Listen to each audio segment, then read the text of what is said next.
ሰላም ወደ ለማቻችን ይሄ የስፖርት ነው። ወደ ለማቻችን በዛሬው ፕሮግራማችን ቸልሲ ለሎ ብሎክ ቡድኖች ምን ነገሮችን አስቧል የሚል ኢንዞ ማሬስካ አዲስ ያመጣቸው መፍትሄዎችን እናነሳለን። ስለ ሊያም ሮዝነሪ እናወራለን። ስለ ጄምስ ኢማኑኤል ሜጋ ግራምቤሊ ደግሞ አዲስ መረጃን ስለ ቸልሲ ይዘውጣል። ሄንድሪክን ቸልሲዎች ለማስፈረም ጥረታቸውን እያደረጉ ነው። ቻሎባ ወደ እንግሊዝ ብሔራዊ ቡድን ተጠርቷል። እነዚህና ሌሎች መረጃዎችን እናቀርብላችሁ ይሆናል። ወደ ለማቻችን የስፖርትን ላይክ፣ ሼር፣ ኮሜንት፣ ሰብስክራይብ ማድረጋችሁን አትርሱ። እናንተ ላይክ፣ ሼር፣ ኮሜንት፣ ሰብስክራይብ ብዙዎቹ ጋር እንደርስ ያግዘናል። እንግዲህ የመጀመሪያው መረጃችን የሚሆነው የእንግሊዝ ብሔራዊ ቡድን ለቸልሲ ተጫዋቾች ጥሪ አቅርበዋል። እንግዲህ በጣም የሚጠበቀው በቶማስ ቱሄል የሚመራው የእንግሊዝ ብሔራዊ ቡድን የቸልሲ ተጫዋቾችን ከዚህ በፊት ስላሰለጠኗቸው የመጥራት እድላቸው ሰፊ እንደሚሆን ይጠበቅ ነበር። ታዲያ አሁን ደግሞ ተረኛ የሆነው ቻሎባ ነው። ቻሎባ የማርክ ጉሂን መጎዳት ተከትሎ የኒክ ፖፕ እና አንቶኒ ጎርደን ተጎድተው በእነዚህ ተጫዋች ፈንታ ጄምስ ትራፎርድና ቻሎባ ወደ ቡድኑ እንደተጠሩ ተሰምቷል። የ26 ዓመቱ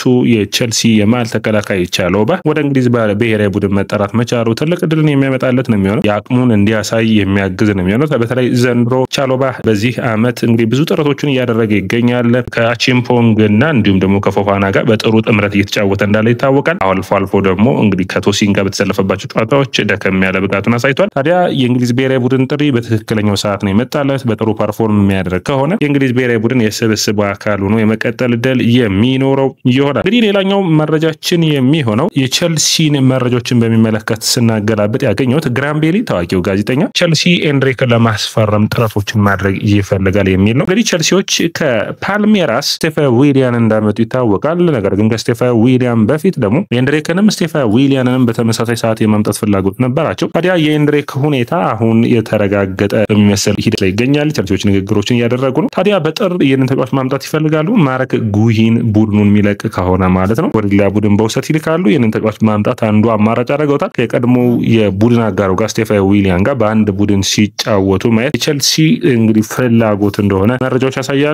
ለሄንድሪክ ሁለተኛ እድል መስጠትና በስብስብ ውስጥ ጠንካራ ብቃቱ እንዲያሳይ ማድረግ አንዱ የሚጠበቅ ነው የሚሆነው። ሌላኛው መረጃችን የሚሆነው ማይክል ኦሊሴን የሚመለከት ነው። ወደ ለማቻችን ማይክል ኦሊሴ ቸልሲ ለማስፈረም ጥረቶችን አድርጎ አልተሳካለትም ነበር። አሁን በባየርን እየተጫወተ ይገኛል። ታዲያ አስተያየቱን እየሰጠ ይገኛልና በውድድር ዓመቱ ላይ በምርጥ ብቃት በአንተ ቦታ ላይ ያየኸው ተከላካይ ማን ነው ተብሎ ተጠይቆ ነበር። ማርክ ኩኩሬላን መርጧል። ኩኩሬላ ባለፉት 2 ዓመታቶች ውስጥ በጣም አስደናቂው በዓለም ላይ ካሉ የግራ ተመላላሾች ውስጥ አንዱ ነው። በተለይ አምና አንቶኒ ሮቢንሰን እና እንዲሁም ደግሞ ሚሎስ ኬርኬዝ ይፎካከሩት ነበር። አሁን ግን በልዩነት ኩኩሬላ ምርጡ ነው ብቃቱን እያሳየ እንደሚገኝ በብቃቱ ብቻ ሳይሆን ሳይወርድ ፐርፎርማንሱ አስደማሚ ነው እየታየ ይገኛል። ታዲያ እዚህ ጋር መነሳት የሚጠበቅበት የኩኩሬላ በተለይ ከማውሪዚዮ ፖቼቲኖ የመጨረሻው ኢንቨርትድ ፉልባክ ሆኖ ካገለገለበት 6 ወራት የዩሮ 2024 ላይ ያሳየው ድንቅ ብቃት እንግዲህ አምና ደግሞ ሙሉ አመቱን በቸልሲ በጣም ወሳኝ ተጫዋች ነበር። በክለቦች የዓለም ዋንጫ ያሳየው ድንቅ ብቃት ዘንድሮ ራሱ መሐመድ ሳላህ እንዲሁም ደግሞ ሊቨርፑልን ቸልሲ ያሸነፈ በጣም አስደናቂ ብቃቱ እንዳሳየ የምታስታውስ ነው። ታዲያ ኩኩሬላ በባየር ሙኒክ ጋር ቸልሲ ባደረገው ጨዋታ ላይ ቸልሲዎች 3-1 በተሸነፉበት ጨዋታ በሚገባ መከላከልን የቻለ ተጫዋች እንደሆነ ኦሊሴ አድናቆቱን ገልጾለታል። ሌላኛው እንግዲህ በቸልሲ ጋር በጉዳት የሚነሳው ባዲያሺሌ ነው። ታዲያ ባዲያሺሌ አሁን ጥሩ ዜናዎች እየወጡ ይገኛሉ። በቅርብ ጊዜ በጥሩ ሁኔታ እያገገመ ይገኛል። በታህሳስ ወር መጀመሪያ እንደሚመለስ ነው። ትናንትም እንዳነሳ ነው የኮል ፓልመርም እንግዲህ ፈተነ ከተባለ የባርሴሎና ነገር ግን የቸልሲ ኃላፊዎች በባዲያሺልም በኮል ፓልመርም በፍጥነት ተጫዋቾቹ እንዲመለሱ አይፈልጉም። ምክንያቱም በጥሩ ሁኔታ ተመልሰው በታህሳስና በጥር ላለባቸው ከባባድ ጨዋታዎች እንዲዘጋጁ ይፈልጋሉ። የስትራስቡርግ ወቅታዊ ብቃት አስደናቂ መሆን አምና በተለይ እስከ መጨረሻው ድረስ ተፎካክረው ቶፕ 4 ወጣው ቻምፒዮንስ ሊግ ሁሉ ይገባሉ የሚል ጥርጣሬዎች ነበር። ነገር ግን ያሳይሳካ ቀረ። ኮንፈረንስ ሊጉን ተቀላቀሉ። በኮንፈረንስ ሊጉ ምርጥ ብቃታቸውን እያሳዩ ይገኛሉ። ታዲያ የስትራስቡርግ አሰልጣኝ ሊያም ሮዝነሪ በጣም በሚገርም ሁኔታ ቸልሲ የኤንዞ ማሬስካ ተተኪ ለማድረግ ይፈልጋል የሚሉ መረጃዎች ወጥተዋል። ነገር ግን አሁንም ቢሆን ቸልሲዎች በኤንዞ ማሬስካ ደስተኛ ናቸው። ታዲያ በፍጥነት ይህንን አሰልጣኝ የመቅጠር አይደለም ፍላጎታቸው። ይህ አሰልጣኝ እንግዲህ ፉልሃም ማርኮ ሲልቫን የሚያሰናብት ከሆነ ሊያም ሮዝነሪን የመቅጠር ፍላጎት አለው። ከዛ ውጭ አንዶኒ ራዮላ ከበርነማውዝ የሚለቁ ከሆነ የበርነማውዝ ተተኪ አሰልጣኝ ለማድረግ ሊያም ሮዝነሪን ይፈልጋሉ። ታዲያ ቸልሲዎች ይህንንም ሁኔታ ሊፈቅዱለት ይፈልጋሉ። ከዛ በሚቀጥሉት 1 እና 2 ዓመታቶች ውስጥ የማሬስካ ሁኔታ የማይሳካ ከሆነ ቸልሲ በሊያም ሮዝነሪ ላይ ብሉኮ ግሩፕ ከፍተኛ የሆነ እምነት እንዳለው መረጃዎች ያሳያሉ። ሌላኛው መረጃው ነው የወጣው የጄምስን በሚመለከት ነው። ኤንዞ ማሬስካ የሰጡት አስተያየት ነው። ብዙዎቻችን ስንል የነበረውን ኤንዞ ማሬስካ በአስተያየታቸው አረጋግጠውታል። ታዲያ ጄምስ አሉ የቀኝ መስመር ተመላላሽ መሆን አይችልም። የቀኝ መስመር ተከላካይ መሆን ይችላል። ኢንቨርትድ የሆነ እንዲሁም የመከላከል ሽፋኑን በመስጠት አማካይ ተጫዋች መሆን ይችላል አሉ በጣም በሚደነቅ ሁኔታ። ነገር ግን ይህ ተጫዋች ተመላላሽ ተመላላሽ ከሆነ ረጅም ርቀት ሩጫን ስፕሪንት እያደረገ መሮጥ የሚችል ከሆነ ጉዳቶቹ ሊያገግሙበት ይችላሉ። ስለዚህ አሁን እየተጠቀምንበት ያለበትን ሁኔታ እንቀጥላለን። ከዛ ውጭ ደግሞ የቼልሲ ኃላፊዎችም በጄምስ ጉዳይ ጥሩ ስራዎችን እየሰሩ ነው የሚገኙት። ጄምስ በመልበሻ ክፍል በአምበልነት እንዲሁም በቼልሲ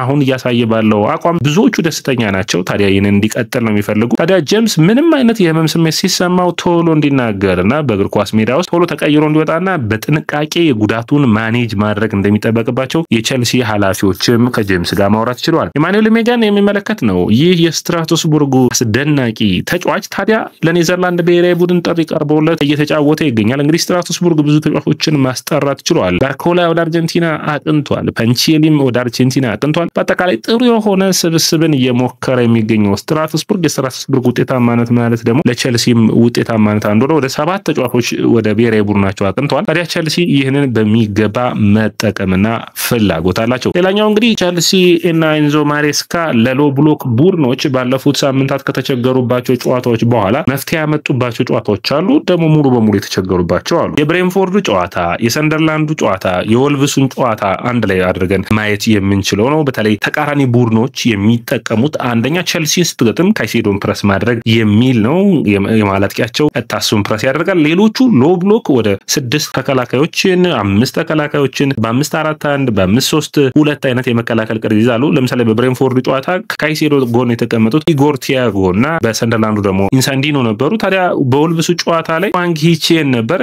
ይህ ኮሪያዊ የማላጥቂ ማለት ነው ፕረስ ያደርገው የነበረው። ታዲያ ኤንዞ ማሬስካ አይታችሁ ከሆነ መፍትሄዎችን ለማምጣት ሲሞክሩ ይታያል። በተለይ በጣም የተቸገሩባቸው ጨዋታዎች ነበሩ። የብሬንፎርዱና የሰንደርላንዱ ጨዋታ በጣም መነሳት የሚጠበቅበትና ደካማ ብቃት የታየበት ነበር። ነገር ግን በወልቭስና እንዲሁም ደግሞ በኖቲንጋም ፎረስት የታዩት 3-0 3-0 ድሎች ቼልሲ በ5 ተከላካዮች ለሚጫወት ቡድን የሆነ መፍትሄን እያሰበ እንዳለ የሚታይ ነው። ያም ማለት በመጀመሪያው አጋማሽ ቼልሲ በወልቭሱም በሰንደርላንዱ ጨዋታ እንደተቸገረው ሁሉ ነገር ግን መፍትሄዎችን ለማምጣት በኖቲንጋም ፎረስቱ ሁለተኛው አጋማሽ 3 ጎሎችን በወልቭሱ ሁለተኛው አጋማሽ 3 ጎሎችን ያስቆጠሩት ከ18-50 አካባቢ አንደኛ ቼልሲ ስፔሶችን መፍጠርና ተቃራኒ ቡድን መለጠጥ፣ ሳጥን ውስጥ የሚሻሙ ኳሶችን ማሻማት፣ ከዛ ውጭ ስፔሶችን አግኝተው ደግሞ ሹት ለማድረግ መሞከር የቼልሲ አንዱ የሐሳብ ምንጭ ነበር። ለምሳሌ በወልቭሱ ጨዋታ ሊያም ዴላፕ በጉዳት እየተቸገረ ቢሆንም ፍጥነቱንና እንዲሁም ደግሞ ወደፊት ጠጋ ብሎ ባይጫወትም በስፔስ ረገድ ግን ቼልሲዎች እድሎችን ለመፍጠር ሞክረዋል። በተለይ በኖቲንጋም ፎረስት ጨዋታ ፔሮኔቶ በግራ መስመር ላይ የፈጠራቸው እድሎች፣ አሊያንድር ጋርናቾ ደግሞ በጥሩ ሁኔታ ለፔሮኔቶና እንዲሁም ደግሞ ለማሎ ጉስቶ የፈጠራቸው ሁለቱ እድሎች ከሳጥን ውጭ በፈጣን መልሶ ማጥቃት ቼልሲ ተቃራኒ ቡድን ሳይዘጋጅ ማጥቃት እንዳለበት የተረዳባቸው ሁኔታዎች እንደነበሩ የሚታይ ነው። ታዲያ እነዚህ ለውጦች ለቼልሲ ምን ያክል ሁኔታዎችን ያመቻቻሉ የሚለው ሌላኛው ጥያቄ ነው። እንግዲህ ሳጥን ውስጥ እድሎችን መፍጠር የሚቻል ከሆነ ሳጥን ውስጥ እድሎችን የተሻሉ ሁኔታዎችን መፍጠር የሚቻል ከሆነ ውጤታማነቱ የማይቀር ነው የሚሆነው። አድማጮቻችን እንግዲህ መረጃዎች እነዚህን ይመስላሉ። ቼልሲን የሚመለከቱ በየዕለቱ የምናቀርባቸውን መረጃዎች ላይክ፣ ሼር፣ ኮሜንት፣ ሰብስክራይብ ማድረጋችሁን አትርሱ።